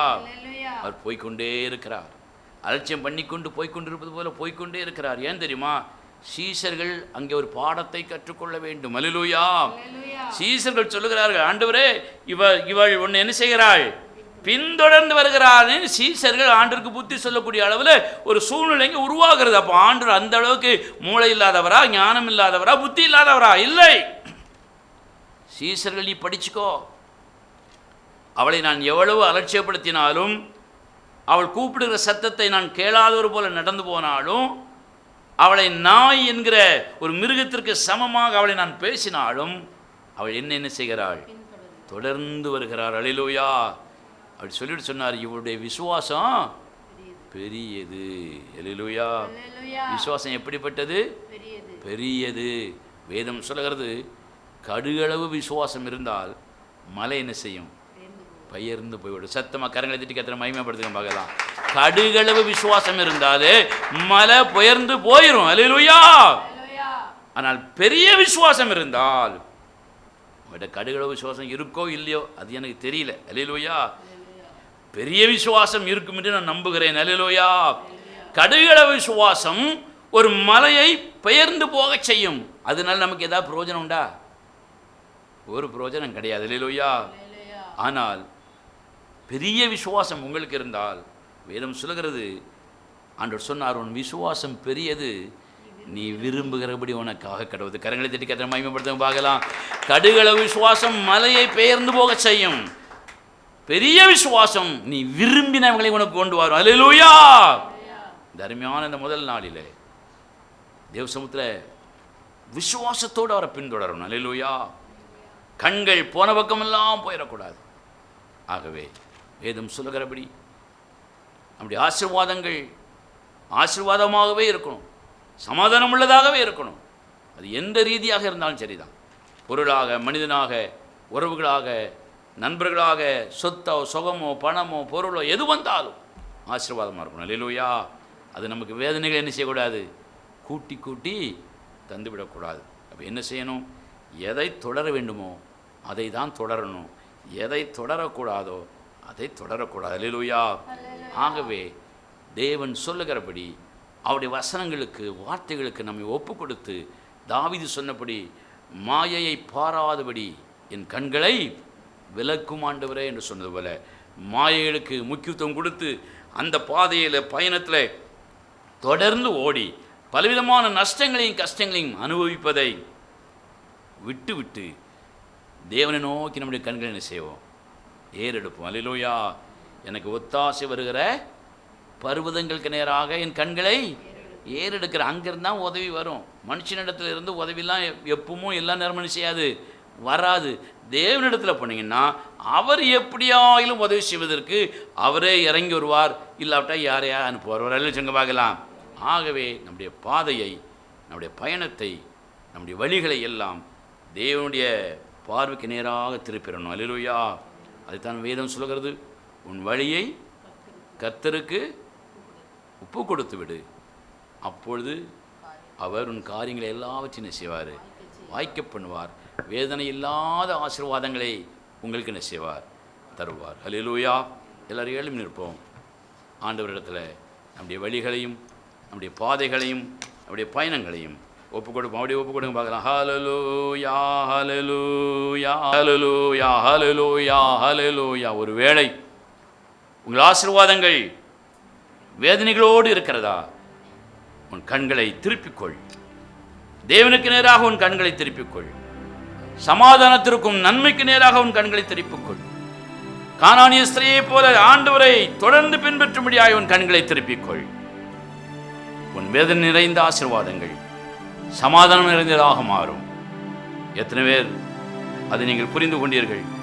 அப்படியே கர்த்தரிடத்தில் ஒப்புக்கொடுப்போம். ஹல்லேலூயா. ஆகவே தொடர்ந்து நம்ம தேவனை விசுவாசத்தோடு நம்ம பின்பற்றுவோம். தொடர்ந்து நம்முடைய நம்பிக்கையை தேவன் மேலே பதிப்போம். எதுவும் சொல்லுகிறபடி அவர் நம்முடைய மன விருப்பங்களின்படியே நமக்கு தந்தருளி நம்மை ஆசீர்வதிப்பார். கரங்களை தட்டி கத்திர ஒரு சமயப்படுத்த பார்க்கலாம். ஹல்லேலூயா, ஹல்லேலூயா, ஹல்லேலூயா. மகிழ்ந்து களிகூறு, தொடர்ந்து துதி பாடு. மகிழ்ந்து களிகூறு, தொடர்ந்து துதி பாடு. உன் இதயத்தின் வாஞ்சை விருப்பங்கள் எல்லாம் நிறைவேற்றுவார். உன் இதயத்தின் வாஞ்சை விருப்பங்கள் எல்லாம் நிறைவேற்றுவார். மகிழ்ந்து களிகூறு, தொடர்ந்து துதி பாடி. சந்தோஷமாக விசுவாசத்தோடு மகிழ்ந்து களிகூறு, தொடர்ந்து துதி பாடி. உன் இதயத்தின் வாஞ்சை விருப்பங்கள் எல்லாம் நிறைவேற்றுவார். உன் இதயத்தின் வாஞ்சை விருப்பங்கள் எல்லாம் நிறைவேற்றுவார்.